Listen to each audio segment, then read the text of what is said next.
Court को आज मेरी वकील साहब से बात हुई, अभी कुछ वायरल हो रहा था, हमारे पश्चिम बंगाल से भी कुछ हमारे जो साथी हैं उनका मैसेज आया सुबह कि सर ये यूपी सरकार के द्वारा जो दाखिल पुनर्विचार याचिका है उसमें डिफेक्ट अभी भी शो कर रहा है, ऐसा कुछ चल रहा है। तो मैं तो बहुत पहले ही आपको बता दिया था, 5-6 नवंबर को बता दिया था, 16 सितंबर को ये फाइल्ड हुआ था। ये रिव्यू पिटीशन यूपी गवर्नमेंट द्वारा, सबसे पहले यूपी गवर्नमेंट द्वारा हुआ था। अंकित गोयल जी काउंसिल भी हैं, उनके जो अथराइज काउंसिल है, उसमें 90 दिन का समय दिया गया था। लेकिन 5 नवंबर 6 नवंबर को यूपी सरकार ने जो भी डिफेक्ट थे उनके, उस डिफेक्ट को दूर कर लिया है। और ये जो भी चीजें चल रही हैं वो बिल्कुल मैनिपुलेटेड हैं और एक तरह से कहें कि भ्रामक हैं, उनके चक्कर में मत पड़िए। यूपी सरकार की पुनर्विचार याचिका डिफेक्टलेस हो चुकी है और वो दाखिल है। और मैंने आगे उनसे बात की कि अभी तक जितनी भी याचिकाएं दाखिल हुई हैं, चूंकि अभी देर से पश्चिम बंगाल का भी हुआ है तो संख्या थोड़ी सी बढ़ी है, तो उन्होंने कहा कि जहां तक संगठन की बात है और जहां तक जो भी स्टेट्स हैं उनकी बात है, तो ऑलमोस्ट इन लोगों के डिफेक्ट दूर हो गए हैं और इनके जो भी रिव्यू पिटीशन है वो बिल्कुल डिफेक्टलेस हो गए हैं। कुछ ऐसे पर्सनल रिव्यू पिटीशन है जिसमें डिफेक्ट अभी भी इंटैक्ट है। मैंने पूछा उनसे डिटेल देने के लिए, तो कहा ठीक है वो बातें करेंगे। मैं उनका अभी नाम नहीं लूंगा, एक मौका और दूंगा कि जो पर्सनल जो भी लोग हैं सॉरी, वो अपने डिफेक्ट को अपने कंसर्न जो भी काउंसिल उनसे मिलकर दूर करें, ताकि इस मामले में रिव्यू, देखिए जो सुप्रीम कोर्ट के माध्यम से आया है उसका के हियरिंग से ही निकलेगी। तो सबसे पहले तो डिफेक्टलेस हो जाए सारी रिव्यू पिटीशन, ताकि वो क्लब अप हो और एक डेट मिल सके और उस पर हमारे आगे की प्रोसीडिंग जो भी है वो हो सके। तो कुछ पर्सनल है, ज्यादा नहीं है, वो 5 ही 6 रह गए हैं। पहले 13 था, 5-6 घट के रह गए। तो मैं ये चाहूंगा 24 दिसंबर से 2 जनवरी तक संसद की छुट्टी तो आज ही से हो गई है, सुप्रीम कोर्ट जो है वो बंद रहता है। 2 जनवरी के बाद 3 जनवरी से खुलता है। तो तब तक वो प्रयास करके, चूंकि रजिस्ट्रार ऑफिस खुला रहता है, वो प्रयास करके अपने जो भी सम्मानित वकील साहब हैं उनसे बात करके सारे जो मैटर, जब डिफेक्ट दूर हो जाएंगे तो सारे जो मैटर हैं वो क्लब अप होकर उनकी सुनवाई होगी और फिर इस प्रकरण में आगे गतिशीलता मिलेगी। और मैं आपको बताना चाहूंगा, आज एक शिक्षक संगठन है TFI, जिसके सदस्य और अध्यक्ष जो है वो आज धर्म प्रधान जी से मिले। बहुत अच्छी बात है, शिक्षक हित में जो भी प्रयास हो उसका स्वागत है, उसका अभिनंदन है, क्योंकि सबसे मूल भावना है वो क्या है, शिक्षकों का हित होना चाहिए। चाहे किसी भी संगठन के माध्यम से हो, चाहे किसी भी व्यक्ति के माध्यम से हो, चाहे किसी भी रिप्रेजेंटेटिव के माध्यम से हो, हमारे ओरिएंटेशन ये है कि किसी भी शिक्षक के साथ अहित नहीं होना चाहिए। तो आज उन्होंने मुलाकात की, उस मुलाकात में वही बातें जो 11 दिसंबर को हमारे माननीय MLC साहब देवेंद्र प्रताप सिंह जी के नेतृत्व में AIPTF की टीम जो मिली थी धर्म प्रधान जी से, जो बातें उन्होंने की वही बातें आज भी उन्होंने कही। उन्होंने यही कहा जब उनसे बातें हुई कि उन्होंने ये कहा कि चूंकि मामला कोर्ट में गतिशील है, रिव्यू पिटीशन पड़ी हुई है, तो हमारा जो स्टैंड है इसमें, मैंने आपसे पहले भी कहा था कि इसमें संशोधन की बात तब आएगी जब NCTE पूरी तरीके से फेल हो जाता है। ये सुप्रीम कोर्ट को विश्वास दिलाने में या सुप्रीम कोर्ट के जो मांग है, जो उनकी परीक्षा है, उसके क्रम में अगर वो संतृप्त नहीं कर पाता सुप्रीम कोर्ट की परीक्षा को कि क्या 29 जुलाई 2011 के पहले के शिक्षक इस अधिनियम से प्रभावित होते हैं या नहीं, अगर वो फेल होता है तो फिर उसकी बात आएगी संशोधन की, जिसमें सरकार उस चीज को इलस्ट्रेट करेगी, उसको जोड़ेगी, उसको एक उपबंध की संज्ञा देके उसमें सारी चीजों को प्रकरण को रखेगी। तो उन्होंने यही कहा धर्म प्रधान जी ने कि हमने NCTE से बात किया है, डायरेक्टर साहब जो उनके बात किया है, और जो उनके लीगल जो उनके होते हैं NCTE के काउंसिल, उनसे बात किया है, जो सॉलिसिटर जनरल है, कि वो संबंधित तारीख को जब पुनर्विचार याचिका की डेट पड़ेगी, जब माननीय सुप्रीम कोर्ट NCTE को नोटिफाई करेगा इस विषय पे, हमारे काउंसिल जब कहेंगे कि NCTE का जवाब इस पे लेना है, तो NCTE हमारे विषय पर जो भी टीचर हैं उनके लिए उनके अनुकूल जो भी जवाब होता है उसको प्रोड्यूस हलफनामे के तौर पर करेगी। ठीक है, वो इस संबंध में जो भी होगा वो देगी। अब अगर वो सुप्रीम कोर्ट नहीं संतुष्ट होता है, सुप्रीम कोर्ट इसमें कुछ डिस्क्रिपेंसी मांगता है, सुप्रीम कोर्ट इसमें कुछ इनकम्प्लीटनेस मांगता है, सुप्रीम कोर्ट इसमें कुछ अस्पष्टता समझता है, सुप्रीम कोर्ट इसमें कुछ हीला हवाली समझता है, तो फिर हमारे माननीय जो भी शिक्षा मंत्री हैं और हमारे संसद का रोल वहां बढ़ जाता है कि उसमें एक अध्यादेश 123 के तहत लाकर, अगर संसद सत्र नहीं चल रहा है तो 123 का अध्यादेश लाकर उसमें इस चीज को स्पष्ट करके आरटी एक्ट में जो भी रेट्रोस्पेक्टिव उसके प्रभाव है उस संबंध में उपबंध करके स्पष्ट करके सुप्रीम कोर्ट के पीठ को वो दें, ताकि उसकी स्पष्टता से जो भी टीचर प्रभावित हो रहे हैं वो बिल्कुल उनको राहत मिल सके, है ना। ये है, अब उसमें वहां फिर रोल बढ़ जाएगा। लेकिन सरकार का यहां पर हम यही अपेक्षा कर रहे हैं कि एक, ठीक है, वो हमारे एमएलसी साहब से बात कर रहे हैं, आज टीएफआई के अध्यक्ष जी उनसे बात की है और सभी लोग से बात की, लेकिन देश के कोने कोने के हर राज्य के शिक्षक की कानों तक ये आवाज नहीं जा रही है।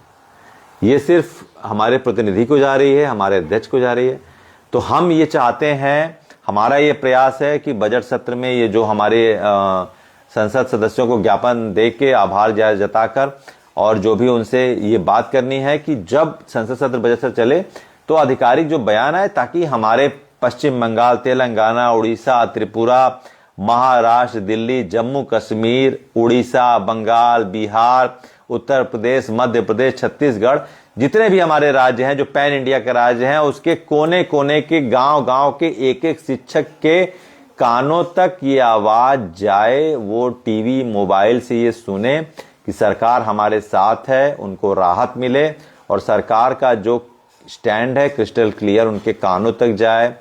वो विजुलाइज करें इस चीज को, उसको ऑडिबल हो वो, और इस चीज को जान के उनको ये राहत मिले कि सरकार हमारे साथ है। तो मेरी यही गुजारिश है कि प्रतिनिधि तक बात तो पहुंची है, फिल्टर होकर हमारे तक पहुंच रही है, अध्यक्षों तक पहुंच रही है, लेकिन मैं चाहता हूं कि देश का हमारा हर एक शिक्षक महत्वपूर्ण है, चाहे वो अंडमान निकोबार के किसी भी क्षेत्र में पढ़ा रहे हैं, चाहे वो प्लेन एरिया उत्तर प्रदेश या पंजाब के किसी अच्छे प्राथमिक विद्यालय में पढ़ा रहे हैं, चाहे वो जम्मू कश्मीर के दुरू घाटियों के स्कूलों में पढ़ा रहे हैं, चाहे हिमाचल प्रदेश के दुरू में, चाहे अरुणाचल प्रदेश के जो जहां जनसंख्या घनत्व तो सबसे कम है भारत में, वहां पर शिक्षण कार्य कर रहे हैं। एक एक शिक्षक तक माननीय शिक्षा मंत्री जी का वो आधिकारिक बयान पहुंचना चाहिए। जब तक वो बयान नहीं पहुंचेगा, उन शिक्षकों को राहत नहीं मिलेगी, तब तक उनके शिक्षण कार्य प्रभावित हो रहे हैं। उन बच्चों के वो शिक्षण कार्य में उत्पादकता उन संबंधित शिक्षकों से नहीं मिल पा रही है जिसकी अपेक्षा की जाती है, क्योंकि मानसिक रूप से कोई भी अगर व्यक्ति परेशान है तो उसके किसी भी कार्य की उत्पादकता घट जाती है। ये बहुत ही सामान्य सी बात है। तो मेरी यही अपेक्षा है कि हमारे जो आदरणीय शिक्षा मंत्री जी हैं या केंद्रीय शिक्षा राज्य मंत्री जो मजुमदार जी या फिर चौधरी जी हैं या हमारे केंद्रीय शिक्षा मंत्री प्रधान जी, किसी का भी एक आधिकारिक बयान फिल्टर आउट होकर पूरे पैन इंडिया के सभी शिक्षकों तक पहुंचे, ये हमारी जीत होगी। उसकी अपेक्षा हम करते हैं, उसके लिए अनुनय विनय करते हैं, अर्ज करते हैं कि वो आगामी इस बजट सत्र तक जरूर आ जाएगा। और हम ये प्रयास भी कर रहे हैं कि 5 जनवरी तक सभी संसद सदस्यों से मिलकर इस बारे में अपनी अगली रणनीति को धारदार बनाएं। हमारे संगठन, हमारे जो है कि प्रांतीय अध्यक्ष जी और संयुक्त प्रांतीय संयुक्त मंत्री जी इस संबंध में आपस में आज चर्चा किए हैं, बात भी हुई है कि अगले क्रम के दूसरे चरण में हम लोग इस विषय पर संबंधित संसद सदस्यों को आभार ज्ञापित करेंगे और प्रश्नकाल के विषय पर उनके जो प्रश्न है उसकी क्या गंभीरता, सरकार के लिए संसदीय और वृहद रूप से क्या बाध्यता उत्पन्न की जा सकती है, उस विषय पर हम उस प्रकरण को जरूर संबंधित संसद सदस्यों से समक्ष उठाएंगे। तो ये सारे विषय थे, आप बिल्कुल निश्चिंत रहिए। उत्तर प्रदेश की रीट इंटैक्ट है और सभी 5 या 6 और बचे हैं, वो भी जल्दी से जल्दी दूर हो जाएंगे। हम लोग अपने विधिक जो भी हमारे परामर्शदाता हैं, वकील साहब, उनसे हम लोग संपर्क में हैं और की स्थिति बनती है तो फिर हम लोग अपने आगे जो भी विधिक लड़ाइयाँ उसके लिए भी हम लोग तैयार हैं। उसके लिए भी हम जो हमारी लीगल टीम है, जो लीगल ग्रुप है, हम उनको बताएंगे। हम लोग जो भी मैंडेमस रीट की बात है या जो भी वो आगे की एडवांस चीजें हैं, अगर हमको राहत नहीं मिलती है तो हमारे पास बहुत सारे टूल्स हम लोग रखे हैं, है ना। किसी भी तरीके से एक शिक्षक का भी अहित नहीं होने दिया जाएगा। हम लोगों ने पूरी डीप स्टडी की है। लीगल मैटर में जो भी काउंटर हमारे पास अवेलेबल है ना, जो भी अवेलेबल हैं वो सभी को हम जरूर इसमें आगामी जो है कि प्रयोग करेंगे। लेकिन हमें पूरी उम्मीद है कि संसद के आगामी सत्र में और ये जो चल रही हैं चीजें गतिशील सुप्रीम कोर्ट में पुनर्विचार याचिका से लेकर उस विषय पर हमको जल्दी से जल्दी राहत मिलेगी। तो ये सारी बातें थी। अगर आपने फॉर्म नहीं भरा है तो आपको भरने के लिए नहीं बोला गया था, तो आपने बहुत अच्छा किया। और एक बात और बता दूं, 2010 के बाद अगर आपने बिना किसी सर्कुलर के, बिना एनओसी के अगर फॉर्म भर के एग्जाम दिया है तो आपका अवैध है, ये भी आप जान रहिए। सर्विस मैटर के विषयों पर मैंने इस बारे में राय ली है कि कोई भी अहर्ता, पीएचडी, टेट या पेट या कुछ भी आप करते हैं बिना अपने सक्षम अधिकारी के अनुमति के या बिना विभागीय निर्देश के अनुक्रम में, तो वो अवैध माना जाता है। दूसरी बात कि संसद में जो भी चीजें हुई हैं अभी तक इस 19 दिनों में बहुत महत्वपूर्ण हुई हैं, बहुत ही हमारे इस आवाज को जितने हमको अपेक्षा थी उससे ज्यादा वो वेटेज मिला है। बस एक चीजें रह गई कि उस चीज का जवाब नहीं आ पाया, थोड़ा प्रश्नकाल में चीजें पूछी गई होती तो उसका जवाब मिलता, तो उसकी अपेक्षा के क्रम में हम अब मैं भी ठीक हूँ, फिट एंड फाइन, और हमारी टीम है, अमित सिंह जी, राजेश सिंह जी, हम लोग फिर से अपने मोबिलिटी को आगे बढ़ाएंगे और आगे के चरण को और धार देंगे, और जल्दी इस विषय पर जो भी चीजें हैं, जो हमारी अपेक्षा है, उसको हम पूरा करने के लिए आप लोग के सहयोग, आप लोग के समर्थन, आप लोग के उससे हम लड़ेंगे और जरूर जीतेंगे। तो ये सारे विषय थे, बिल्कुल आप निश्चिंत रहिए। जो भी आगे के घटनाक्रम होंगे, पुनर्विचार याचिका में अगर जो डिफेक्ट जैसे से क्लियर होता है, वो होता है, तो मैं उसकी जानकारी आपको दूंगा। संसद में आगामी सत्र के विषय पर हम लोग जा रहे हैं अब अपनी अगली रणनीति बनाने, उस पर भी मैं आपको बताऊंगा, और जो भी घटनाक्रम होगा वो समय समय से आपके बीच आने का मेरा मकसद यही होता है कि मैं अपने परिवार के बीच आकर अपने परिवार के लोगों के साथ अपनी भावनाएं और जो भी अद्यतन सूचनाएं हैं उनका संप्रेषण करके आपको सही चीजें बताऊं, आप किसी भ्रामक खबरों में ना पड़ें, क्योंकि लोग बहुत मजा भी ले रहे हैं इस समय। बहुत सारे ऐसे अवांछित तत्व उत्पन्न हो चुके हैं जो हमारे इस परिस्थिति जन्य जो कहते हैं उपहास उड़ा रहे हैं। तो समय समय की बात है, चंद्रमा को भी ग्रास लगता है, ग्रहण लगता है ना, तो उस पे समय का कुछ खेल है, समय ठीक होगा, बिल्कुल ठीक होगा, इतने लोगों का परिवार है। तो मेरा मकसद यही होता है कि अपने परिवार के बीच आऊं, क्योंकि देश के कोने कोने का हर शिक्षक मेरा भाई है, और जो भी शिक्षिका है मेरी बहन है ना, तो भाई बहनों के बीच आकर यही अच्छा महसूस होता है। उनको जो हमारा विधिक जो प्रयास है उनके बारे में अपडेट करता हूं, जो हम लोग अपने प्रतिनिधि हैं उनके माध्यम से जो बात होती है मैं उसको साझा करता हूं, जो रणनीति है जिस पे हम लोग काम कर रहे हैं आपको भी साझा करूं, ताकि आप बिल्कुल निश्चिंत रहें, अपने दैनिक कार्यों में आप बिल्कुल मशगूल रहें, है ना, किसी तरीके से कोई तनाव नहीं लेना है, क्योंकि धीरे धीरे ये लड़ाई का पहला चरण है। ठीक है, जीत एक दिन में नहीं मिलती, लेकिन एक दिन जरूर मिलती है, ये जरूर याद रखिए, है ना। एक कहावत है ना, Rome was not built in a day, Rome एक दिन में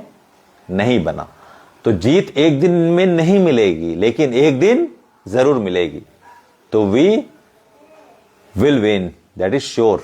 फॉर ऑल, हम जरूर जीतेंगे। और इसी सब अच्छे पॉजिटिव नोट्स के साथ आप सभी को फिर संध्या का नमस्कार। आप सभी लोग अपने कामों में मशगूल रहिए